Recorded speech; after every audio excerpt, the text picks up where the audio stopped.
Reporter ടിവിക്കെതിരെ നടത്തിയ SNDPയുടെ പ്രതിഷേധത്തിനിടെ കൊലവിളി പ്രസംഗവുമായൊരു നേതാവ്. ഇനിയും വെള്ളാപ്പള്ളി നടേശനെതിരെ ശബ്ദമുയർത്തിയാൽ കണ്ഠമരിയാൻ ഞങ്ങൾക്ക് ഒരു സങ്കോചവും ഉണ്ടാകില്ലെന്ന് SNDP യോഗം director board member PS Jayarajan പറഞ്ഞു. മുസ്ലിം സമുദായത്തിനെതിരെ കടുത്ത വിദ്വേഷ പരാമർശമാണ് ജയരാജൻ നടത്തിയത്. ഇനിയൊരിക്കൽ കൂടി വെള്ളാപ്പള്ളി നടേശന്റെ നേരെ ശബ്ദമുയർത്തിയാൽ ആ ഉയർത്തുന്ന കണ്ഠമരിഞ്ഞു മാറ്റുന്നതിന് യാതൊരു സങ്കോചവുമില്ല എന്നൊക്കെ പ്രഖ്യാപിച്ചുകൊണ്ട് അങ്ങ് നിന്റെ ആത്മീയ നേതാക്കന്മാരുണ്ടല്ലോ മലപ്പുറം ജില്ലയിലെ ആ നേതാക്കന്മാർക്ക് പുറത്തിറങ്ങി നടക്കണമെങ്കിൽ ഞങ്ങളോട് ചോദിക്കണം. നിങ്ങളുടെ രാജ്യം, ആ മഹത്തായിട്ടുള്ള രാജ്യം, അവിടുത്തെ അതിർവരമ്പുകളിൽ മാത്രമൊന്നുമല്ല. ഇവിടെ കുറെ പോപ്പുലർ ഫ്രണ്ട് ഓഫ് ഇന്ത്യ എന്ന് പറയുന്ന ആളുകള്, അതിന്റെ ഒരു നേതാവ് ഉണ്ടായിരുന്നു, റൌഫ് എന്ന് പറയുന്ന ഒരു നേതാവ്. അവൻ പറഞ്ഞു, ഞങ്ങള് മുഴുവൻ ജിഹാദിവൽക്കരണം നടത്തി കേരളത്തെ ഞങ്ങളുടെ രാജ്യമാക്കുമെന്ന് പറഞ്ഞു. ഇപ്പൊ തീഹാർ ജയിലിൽ ന്യൂനപക്ഷ സമുദായത്തിൽപ്പെട്ട മനുഷ്യര് ഇവിടെ പീഡിപ്പിക്കപ്പെടുന്നിടത്തോളം കാലം അവർക്ക് വേണ്ടി ഈ കണ്ഠം. വെള്ളാപ്പള്ളിയുടെ ഏറാമൂലികളുടെ പ്രതിഷേധം റിപ്പോർട്ടർ ടിവിക്കെതിരെയാണ്. പക്ഷേ ആ പ്രതിഷേധത്തിൽ ഭീഷണിയും അധിക്ഷേപവും ഒക്കെ ചൊരിയുന്നത് പാണക്കാട്ട് തങ്ങൾക്കെതിരെയാണ്, മുസ്ലിം സമുദായത്തിനെതിരെയാണ്, മലപ്പുറത്തിനെതിരെയാണ് എന്നുള്ളതാണ്. അതാണ് എനിക്ക് മനസ്സിലാവുന്നില്ല. പ്രതിഷേധം റിപ്പോർട്ടർ ടിവിക്കെതിരെ, പക്ഷേ പ്രതിഷേധങ്ങളും ശബ്ദങ്ങളും അധിക്ഷേപങ്ങളും വെല്ലുവിളിയും ഭീഷണിയും കൊലവിളിയും ഒക്കെ നടത്തുന്നത് മലപ്പുറത്തിനെതിരെ, മുസ്ലിങ്ങൾക്കെതിരെ, പാണക്കാട്ട് തങ്ങൾക്കെതിരെ. പാണക്കാട്ട് തങ്ങൾ ഇറങ്ങി നടക്കൂല എന്നാ പറയുന്നത്. ഇവനോടൊരു വാക്ക് പറയാനുള്ളത്, എടോ നിന്നെ ഉണ്ടാക്കിയ നിന്റെ തന്തയുണ്ടല്ലോ മണ്ണിനടിയിൽ പോയ, ആ നിന്റെ തന്ത ആ മണ്ണിനടിയിൽ നിന്ന് എഴുന്നേറ്റ് വന്നാലും അതിന് സാധിക്കില്ല എന്നുള്ളതാ. ഇത്ര മാത്രമേ ഇപ്പൊ പറയുന്നുള്ളൂ. ഇതിനപ്പുറം ഞാൻ പറയാൻ ആഗ്രഹിക്കുന്നില്ല. ഇവന്റെ തന്ത, ഇവനെ ഉണ്ടാക്കിയ തന്ത ആരാണെന്ന് എനിക്ക് അറിയോ എന്ന് തന്നെ അറിയില്ല. എന്തായാലും ഇവന്റെ സർട്ടിഫിക്കറ്റിൽ ഒരു തന്തയുടെ പേരുണ്ടാവുമല്ലോ. ഇവന്റെ തള്ള കാണിച്ചു കൊടുത്ത ഒരു തന്തയുടെ പേര്. ആ തന്ത മണ്ണിനടിയിലാണെങ്കിലും അല്ലെങ്കിലും ആ തന്ത നിന്നെ പോലെയുള്ള 10 എണ്ണത്തിന് ജന്മം നൽകിയാലും നിങ്ങളെ കൊണ്ടൊന്നും അത് സാധിക്കില്ല എന്നുള്ളതാണ്. വെള്ളാപ്പള്ളി നടേശൻ എന്ന് പറയുന്നത് കേരളം കണ്ട ഏറ്റവും വലിയ വർഗീയ വിഷജന്തുവാണ്. കള്ള് കച്ചവടക്കാരനാണ്. ഒരു കള്ള് കച്ചവടക്കാരൻ ഒരു സമുദായത്തിന്റെ നേതാവായാൽ ഇതുപോലെ അധപ്പതിക്കുമെന്ന് മാത്രമേ പറയാനുള്ളൂ. ആ കള്ള് കച്ചവടക്കാരൻ കള്ള് കച്ചവടം നടത്തി അവന്റെ പോക്കറ്റ് വീർപ്പിച്ച് തന്റെ അനുയായികളെ കുടിപ്പിച്ച് കിടത്തി അവരെ ലഹരിക്കടിമയാക്കി അവരെ നശിപ്പിച്ച് അവരുടെ കുടുംബം കുളം തോണ്ടിയ എല്ലാത്തിനും കാരണക്കാരൻ ഈ കള്ള് കച്ചവടക്കാരൻ, ബ്ലേഡ് മാഫിയക്കാരൻ, വട്ടിപ്പലിശക്കാരൻ, വിഷജന്തു, വിഷസർപ്പം വെള്ളാപ്പള്ളി നടേശനാണെന്ന് 1000 തവണ വിളിച്ചു പറഞ്ഞുകൊണ്ടേയിരിക്കും. 1000 തവണ. ഈ PS ജയരാജനെ പോലെയുള്ള അവന്മാരും അവന്റെ തന്തമാരും വിചാരിച്ചാൽ വാ മൂടിക്കെട്ടാനോ ശബ്ദങ്ങളെ ഇല്ലാതാക്കാനോ സാധിക്കില്ലടോ ജയരാജ എന്ന് പറഞ്ഞു വെക്കുകയാ. ആരോടാ ഭീഷണി? ആരെയാ വെല്ലുവിളിക്കുന്നത്? ജയരാജനും വെള്ളാപ്പള്ളി നടേശനും. ഇതിപ്പോ വെള്ളാപ്പള്ളി നടേശൻ ഒരു ഭീഷണിയുടെ സ്വരം ഉയർത്തിയിരിക്കുക. SNDPയുടെ ഡയറക്ടർ ബോർഡ് അംഗമാണ് PS ജയരാജൻ എന്ന് പറയുന്ന ഈ പരനാറി. ആ പരനാറി ഇങ്ങനെ വന്ന് സംസാരിക്കണമെങ്കിൽ അതിന് വെള്ളാപ്പള്ളി നടേശന്റെ കയ്യിൽ നിന്ന് വയറ് നിറച്ച് അവന് കിട്ടിയിട്ടുണ്ട്.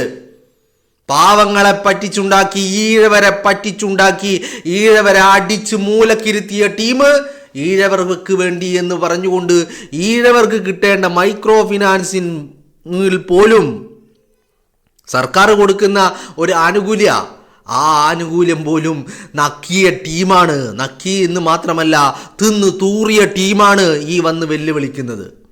ഈ വെല്ലുവിളിക്കുന്നവനോടൊക്കെ ഒന്നേ പറയാനുള്ളൂ, വെള്ളാപ്പള്ളി നടേശൻ കേരളം കണ്ട ഏറ്റവും വലിയ വർഗീയവാദിയാണെന്ന് 1000 തവണ വിളിച്ചു പറഞ്ഞുകൊണ്ടേയിരിക്കും. എനിക്ക് മനസ്സിലാവാത്ത കാര്യം, പ്രതിഷേധം റിപ്പോർട്ടർ ടിവിക്കെതിരെയാ, പക്ഷെ വെല്ലുവിളിയോ മലപ്പുറത്തോടാണ്, മുസ്ലിം സമുദായത്തോടാണ്, പാണക്കാട്ട് തങ്ങളോടാണ്. പാണക്കാട്ട് തങ്ങളെ ഇറങ്ങി നടക്കാൻ അനുവദിക്കില്ല എന്നൊക്കെ പറഞ്ഞത്, അതിനൊന്നും ഇവന്റെ തന്തക്ക് സ്ത്രീധനം കൊടുത്തതല്ല കേരളം എന്നുള്ളത് ഇവ മനസ്സിലാക്കിയാൽ മതി. ഇവന്റെ തന്തയുടെ സ്വത്തുമല്ല കേരളം എന്നുള്ളത്. വെള്ളാപ്പള്ളി നടേശന്റെ തറവാട് സ്വത്തല്ല കേരളം എന്ന് പറയുന്നത്. വെള്ളാപ്പള്ളി നടേശനും സ്ത്രീധനം കിട്ടിയതല്ല കേരളം എന്ന് പറയുന്നത്. വെള്ളാപ്പള്ളി നടേശന്റെ അപ്പന്റെ അപ്പനും സ്ത്രീധനം കിട്ടിയതല്ല കേരളം എന്ന് പറയുന്നത്. പാണക്കാട്ട് തങ്ങൾക്ക് ഇറങ്ങി നടക്കാൻ ഇവനെ പോലെയുള്ള ഏറാം മൂലികളുടെ സമ്മതപത്രമൊന്നും ഞങ്ങൾക്കാർക്കും വേണ്ടമടോ. SNDP-ക്കാരാ ഒന്നായിട്ട് പറയുന്നതിൽ അർത്ഥമില്ല. ഇത് SNDP-ക്കാരനാണെന്ന് പറഞ്ഞ് ഈഴവരുടെ പേര് പറഞ്ഞ് ഈഴവരെ പറ്റിച്ച് ഈഴവരെ പിഴിഞ്ഞ് അവരെ നശിപ്പിച്ച് മദ്യത്തിനും മയക്കുമരുന്നിനും അടിമയാക്കി അവരുടെ കുടുംബം കുളം തോണ്ടി കച്ചവടം നടത്തി, മദ്യ ബിസിനസ് നടത്തി, കള്ള് കച്ചവടം നടത്തി, സ്വന്തം പോക്കറ്റ് വീർപ്പിച്ച് നടക്കുന്ന PS ജയരാജനെ പോലെയുള്ള വെള്ളാപ്പള്ളിയുടെ അടിമകളുടെ കാര്യമാണ് പറയുന്നത്. ഇതിൽ ഈഴവര് പെടില്ല, ഈഴവരിതിൽ പെടില്ല. കാരണം ഈഴവർ എപ്പോഴും പറ്റിക്കപ്പെട്ടുകൊണ്ടിരിക്കുകയാണ്. അവരെ അതിൽ ഒന്നാം സ്ഥാനത്ത് ആരാണെന്ന് ചോദിച്ചാൽ അതിൽ ഒന്നാം സ്ഥാനത്ത് വെള്ളാപ്പള്ളി നടേശൻ എന്ന് പറയുന്ന വർഗീയ വിഷസർപ്പമാണ്. കള്ളുകച്ചവടക്കാരനാണ്, ബ്ലേഡ് മാഫിയക്കാരനാണ്. ആ ബ്ലേഡ് മാഫിയക്കാരൻ കള്ള് കച്ചവടം നടത്തി ഈഴവരെ പറ്റിച്ചു. ഇനി സർക്കാർ കൊടുക്കുന്ന മൈക്രോ ഫിനാൻസിങ് തട്ടിപ്പ് കേസ് എന്താണെന്നാ കരുതിയത്? സർക്കാർ പൊതുഖജനാവിൽ നിന്ന് കൊടുക്കുന്ന സഹായമായിട്ട് ഈഴവർക്ക് വേണ്ടി നൽകുന്ന സഹായം, ആ സഹായം പോലും അടിച്ചു മാറ്റി പോക്കറ്റിലിട്ടവരാണ് വെള്ളാപ്പള്ളി നടേശൻ എന്ന് പറയുന്ന വർഗീയ വിഷജന്തു. RSSന്റെയും സംഘ് പരിവാറിന്റെയും അച്ചാരം വാങ്ങിയിട്ട് കേരളത്തിന്റെ സോഷ്യൽ ഫാബ്രിക്കിനെ തകർത്തെറിയാൻ വേണ്ടി ഇറങ്ങിത്തിരിച്ച വർഗീയ വിഷജന്തുവാണ് വെള്ളാപ്പള്ളി നടേശൻ എന്ന് 1000 തവണ വിളിച്ചു പറഞ്ഞുകൊണ്ടേയിരിക്കും. PS ജയരാജനെ പോലെയുള്ള ഏറാം മൂലികൾക്ക് അതൊക്കെ വല്ലാതെ വേദനിക്കുന്നുണ്ടെങ്കിൽ സഹിച്ചോ എന്ന് മാത്രമേ പറയാനുള്ളൂ. അതിനപ്പുറം വെല്ലുവിളികളും അധിക്ഷേപങ്ങളുമായി ഇറങ്ങി പുറപ്പെട്ട് കഴിഞ്ഞാൽ ഒരു കാര്യം പറയാനുള്ളത്, ഇവിടെ ഇറങ്ങി നടക്കാൻ കേരളം നിന്റെ ഒന്നും തന്ത ഉണ്ടാക്കി വെച്ചതല്ലടോ PS ജയരാജ എന്ന് മാത്രമേ പറയാനുള്ളൂ. മനസ്സിലായില്ലേ? PS ജയരാജനോടാണ് പറയുന്നത്. നിന്റെ ഒന്നും തന്ത ഉണ്ടാക്കി വെച്ചതല്ല കേരളം, നിന്റെ ഒന്നും തന്തയുടെ തറവാട് സ്വത്തുമല്ല കേരളം എന്ന് PS ജയരാജൻ മനസ്സിലാക്കുന്നത് നല്ലതായിരിക്കും. മലപ്പുറത്തുകാർക്കും പാണക്കാട്ട് തങ്ങൾക്കും ഒക്കെ ഇറങ്ങി നടക്കാൻ നിന്റെ ഒന്നും പെർമിറ്റ് വേണ്ടടോ, അനുവാദ സമ്മത പത്രങ്ങൾ വേണ്ടടോ. അതൊന്നുമില്ലാതെ തന്നെ ഈ കേരളത്തിൽ ഇറങ്ങി നടക്കുമെന്നുള്ള കാര്യത്തിൽ PS ജയരാജനെ പോലെയുള്ള ആളുകൾക്ക് ഒരു സംശയവും വേണ്ട. ഒരു പോറൽ പോലും ഏൽക്കില്ല, എന്നിട്ടല്ലേ കണ്ടമരിയുന്നത്. ഒരു പോറൽ പോലും ഏൽക്കില്ല എന്നുള്ളത് ഉറപ്പാണ് എന്നുള്ള കാര്യത്തിൽ PS ജയരാജന് സംശയമൊന്നും വേണ്ട. നാവിനെല്ലെന്ന് കരുതി എന്തും വിളിച്ചു പറയാമെന്ന് PS ജയരാജൻ കരുതുകയും വേണ്ട. വെള്ളാപ്പള്ളി നടേശനും കരുതണ്ട. നടേശന് പിണറായി വിജയന് പറയാൻ സാധിക്കാത്തത് വെള്ളാപ്പള്ളിയെ കൊണ്ട് പറയിക്കും പോലെ വെള്ളാപ്പള്ളിക്ക് പറയാൻ കഴിയാത്തതുണ്ടോ എന്ന് ചോദിച്ചാൽ ഇല്ലെന്ന് തന്നെ പറയാം. എന്നാലും അവിടെ ചിലതൊക്കെ പറയാൻ സാധിക്കുന്നില്ലെങ്കിൽ മേ ബി ഇത്തരത്തിലുള്ള വെല്ലുവിളികളും അധിക്ഷേപങ്ങളും ഭീഷണികളും നടത്താൻ വെള്ളാപ്പള്ളി നടേശന് സാധിക്കാത്തപ്പോൾ അത് ഏറാം മൂലികളായ ഇത്തരത്തിലുള്ള PS ജയരാജനെ പോലെയുള്ള തന്തയില്ലാത്തവന്മാരെ ഇറക്കിക്കൊണ്ട് അത് നടത്താമെന്ന് വെള്ളാപ്പള്ളി നടേശൻ എന്ന തന്തയില്ലാത്ത കള്ള് കച്ചവടക്കാരൻ കരുതുന്നുണ്ടെങ്കിൽ എടോ വെള്ളാപ്പള്ളി നടേശ, നീയൊന്നും ഒരു അല്ലടോ എന്ന് മാത്രമേ പറയുന്നുള്ളൂ. അപ്പം നിങ്ങൾ ചോദിക്കും, നീ എന്താ ഇങ്ങനെയൊക്കെ പറയുന്നത്? ഇങ്ങനെയൊക്കെ പറയണമെന്നേ. എന്തിനാ ഇതൊക്കെ കേട്ടിട്ട് ഇവൻ്റെയൊക്കെ തറവാട് സ്വത്താണോ, ഇവനാണോ നമുക്കൊക്കെ തിന്നാൻ തരുന്നത്? ഇവൻ്റെയൊക്കെ ഔദാര്യത്തിലാണോ നമ്മളൊക്കെ ഇവിടെ ജീവിക്കുന്നത്? ഇവൻ്റെയൊക്കെ ഔദാര്യത്തിലാണോ ജീവിക്കുന്നത്? 1 കിലോ പഞ്ചസാര വാങ്ങിയാൽ 5% GST കൊടുക്കുന്ന നമ്മൾ ഇവൻ്റെയൊക്കെ ഔദാര്യത്തിലാണോ ജീവിക്കുന്നത്?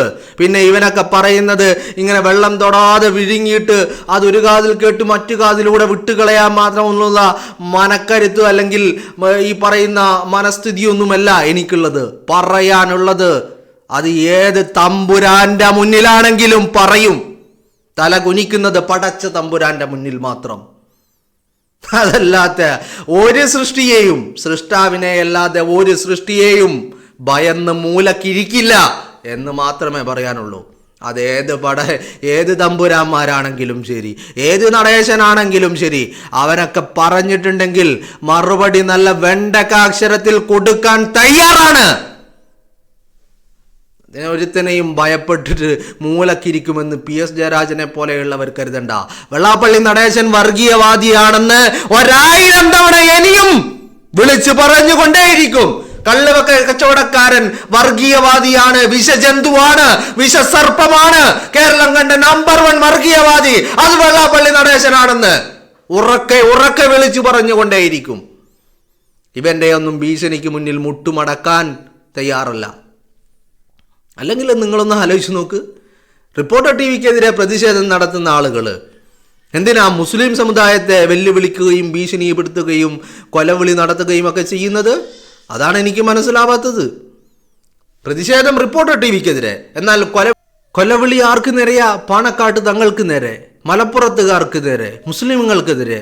എന്നിട്ട് മലപ്പുറത്തെ പാണക്കാട്ട് തങ്ങളൊക്കെ ഇറങ്ങി നടക്കണമെങ്കിൽ ഇവൻ്റെയൊക്കെ അനുവാദം വേണമത്രേ. ഞാൻ പറഞ്ഞില്ലേ, ഇവൻ്റെ തന്ത ആരാണെന്ന് എനിക്കറിയില്ല, പക്ഷേ അത് ഇവനിക്കറിയോ എന്ന് അറിയില്ല. എന്താണെങ്കിലും ഇവൻ്റെ തന്ത, ഇവൻ്റെ സർട്ടിഫിക്കറ്റിൽ ഒരു തന്തയുണ്ടാവുമല്ലോ, ആ തന്ത വിചാരിച്ചാൽ പോലും നടക്കില്ലടോ ജയരാജ എന്ന് മാത്രമേ പറയുന്നുള്ളൂ. മനസ്സിലായില്ലേ? അതുകൊണ്ട് സൃഷ്ടാവിനെ മാത്രമേ തല കുനിക്കുകയുള്ളൂ, ഭയവും ആ പടച്ച തമ്പുരാനെ മാത്രം. സൃഷ്ടികളെയല്ല, ഒരു നടേശനെയും ഒരു ജയരാജനെയും ഒരു തമ്പുരാനെയും ഭയക്കുന്നതോ തല കുനിക്കുന്നതോയായ അവസരം ജീവിതത്തിൽ ഉണ്ടാവില്ലടോ, ജീവിതത്തിൽ ഉണ്ടാവില്ല.